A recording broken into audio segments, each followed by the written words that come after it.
trouve à quelques kilomètres d'ici. Donc, avec Alexis qui, lui, recommence à marcher depuis ce matin.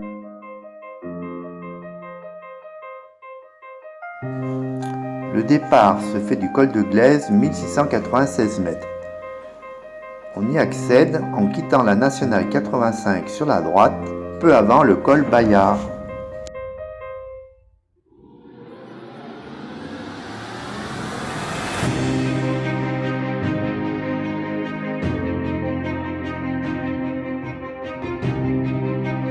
Nous progressons en direction du col du Milieu. Puis du col de Chabanotte.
On aperçoit au fond les premières neiges sur la tête de la Madeleine et le bec de l'Aigle.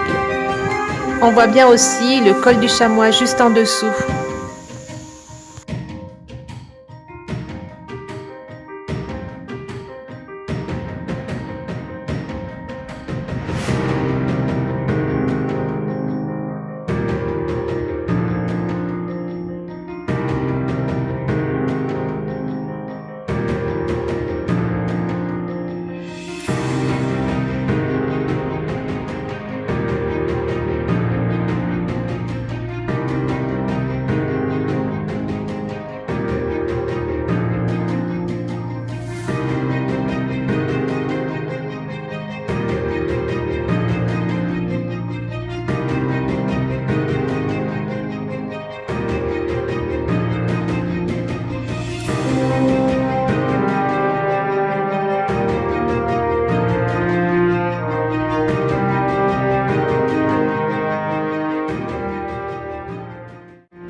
Passage à Gué du Buèche.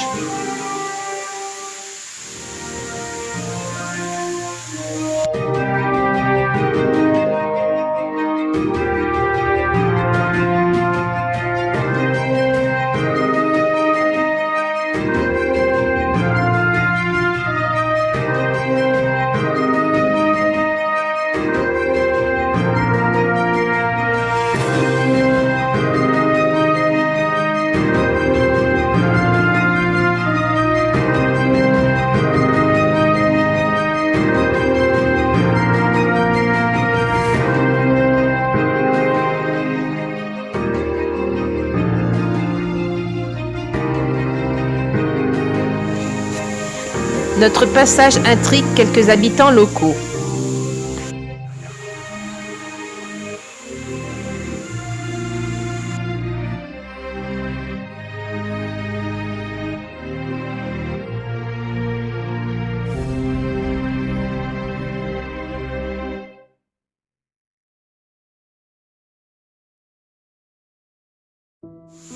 Les pâturages de Chanebière sont la partie la plus éloignée de la randonnée.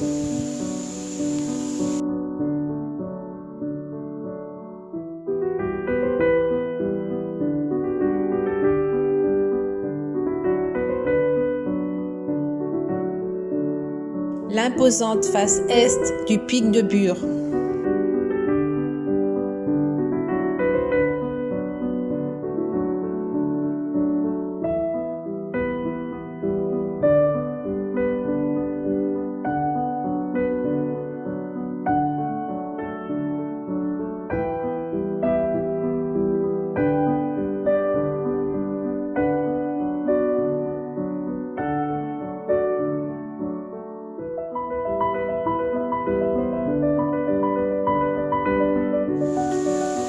nous nous dirigeons maintenant en direction du GR 93.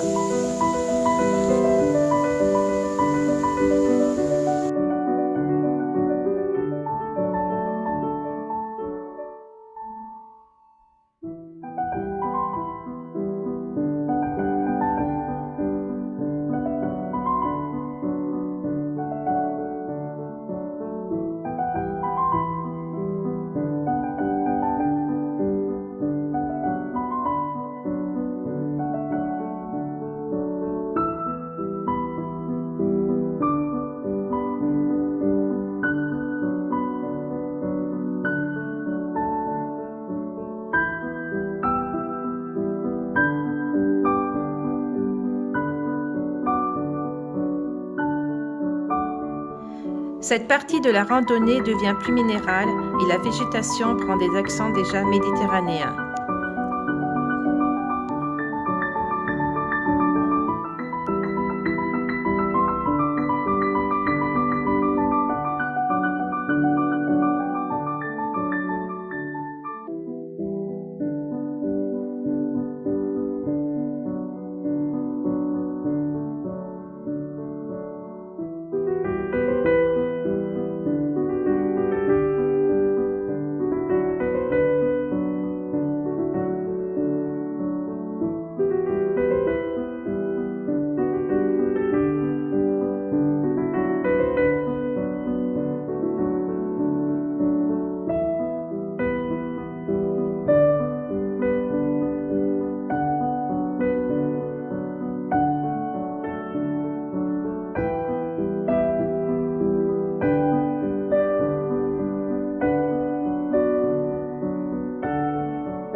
Au croisement du GR, nous entamons la descente vers l'ancien village du Chaudin.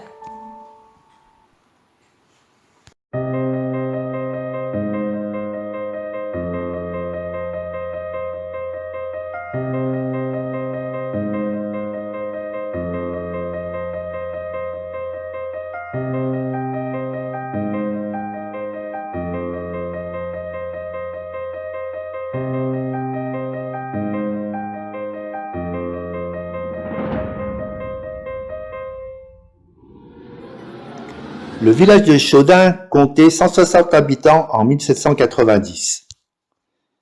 Les vallons au-dessus du village que nous avons traversé étaient propices à quelques cultures et surtout au pâturage du bétail. Mais Chaudin pâtissait de son extrême isolement. En effet, les deux seules voies d'accès étant celle du col de Glaise, départ de notre randonnée, ou celle du chemin des Bannes et sa vertigineuse vire reliant au village de Raboux, qui fera l'objet d'une prochaine vidéo.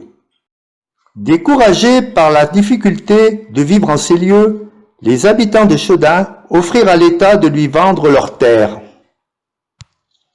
La vente eut lieu en 1895 pour la somme de 186 000 francs or. Une fois l'acte conclu, tous les habitants durent quitter le village en laissant leur maison porte ouverte. Seule l'église survécut jusqu'aux années 1930. Il faudra quand même compter une bonne heure et demie pour remonter jusqu'au col de Chabanotte par la route forestière, puis rejoindre le col de Glaise.